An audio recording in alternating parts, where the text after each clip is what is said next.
మానసిక వికలాంగులు చాలామంది రోడ్లపైన తిరుగుతున్నారు.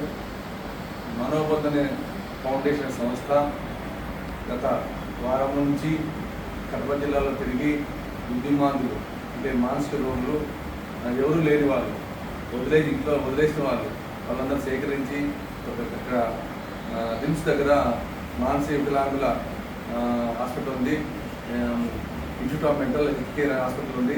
హాస్పిటల్ జాయిన్ చేస్తున్నారు. అక్కడ హాస్పిటల్ జాయిన్ అయిన తర్వాత కొద్ది కాలం ఉంటే వాళ్ళ ఆరోగ్యం బాగుపడి మానసికంగా మంచిగా మారి తిరిగి వాళ్ళ ఇళ్ళకి వెళ్ళి చెప్పగలిగితే, వాళ్ళ ఇంటి అడ్రస్ కానీ చెప్పగలిగితే మనోబంధు సంస్థ వాళ్ళ ఇల్లు చేస్తుంది. ఆ విధంగా సొసైటీలో మానసిక రోగులు లేకుండా గౌరవప్రదంగా జీవించడానికి ఆ ప్రయత్నం చేస్తుంది. ఈ ప్రాంతాల్లో ఎవరైనా సరే మీ ప్రాంతాల్లో ఈ మానసిక రోగులు ఉంటే రిమ్స్ దగ్గర ఉన్న institute of mental health care సంస్థలో హాస్పిటల్ జాయిన్ చేస్తే వాళ్ళందరూ ఆరోగ్యం బాగుంటుందని చెప్పి ఈ సందర్భంగా చెప్తున్నాను.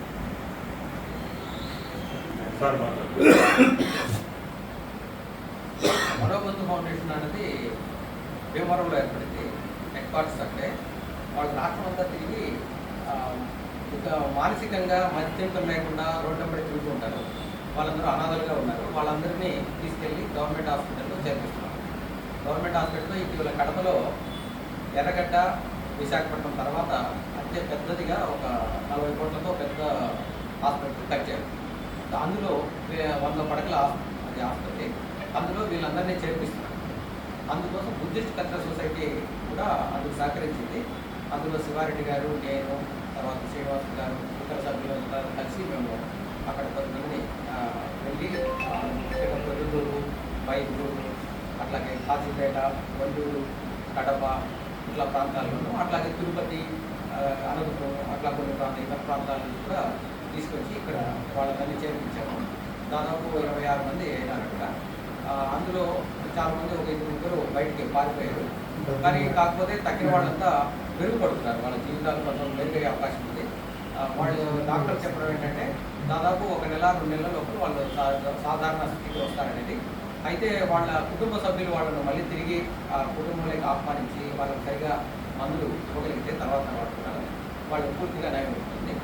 అలాగే అనాథలుగా ఉన్న వాళ్ళను మనోబంధు ఫౌండేషన్ వాళ్ళు చూసుకుంటామని కూడా చెప్తున్నారు. మేము కోరుతున్నది ఏంటంటే ఇటీవల బయట సమాజంలో చాలామంది ఉన్నారు. ఇట్లా వాళ్ళందరినీ ఎవరైనా గుర్తిస్తే వెంటనే వాళ్ళని హాస్పిటల్లో చేర్పించే విధంగా కృషి చేయాలి. అందుకు మనోబంధు ఫౌండేషన్ కానీ లేదా బుద్ధిస్ట్ కల్చరల్ సొసైటీ వాళ్ళు సంప్రదిస్తే మేము వాళ్లకు ఏదైనా తగినంత సహాయం చేయడానికి అవకాశం ఉంటుంది అని కోరుతున్నాం. ఈ రకంగా ఇక్కడ దీనికి వాళ్ళకు బట్టలు ఇవ్వడానికి, వాళ్ళకి కావాల్సినంత సహాయ సహకారాలు, సోపులు ఇటువంటి కూడా లేవు. అక్కడ సౌకర్యాలు, వినియోగ సౌకర్యాలు కూడా లేవు. హాస్పిటల్లో అవన్నీ ఏర్పాటు చేయాలి. అక్కడ డాక్టర్లు ఏమో చాలామంది ఉన్నారు. కాకపోతే సపోర్టింగ్ స్టాఫ్ లేని దానివల్ల ఆ సపోర్టింగ్ స్టాఫ్ను కలెక్టర్ కవర్ తీసుకొని వెంటనే అక్కడ సపోర్టింగ్ స్టాఫ్ని ఏర్పాటు చేస్తే అక్కడ ఉన్న రోగులు తొందరగా కోరుకునే అవకాశం. ఈ ప్రజలందరూ దీంట్లో భాగస్వామ్యం కావాలని మేము కోరుకుంటున్నాం.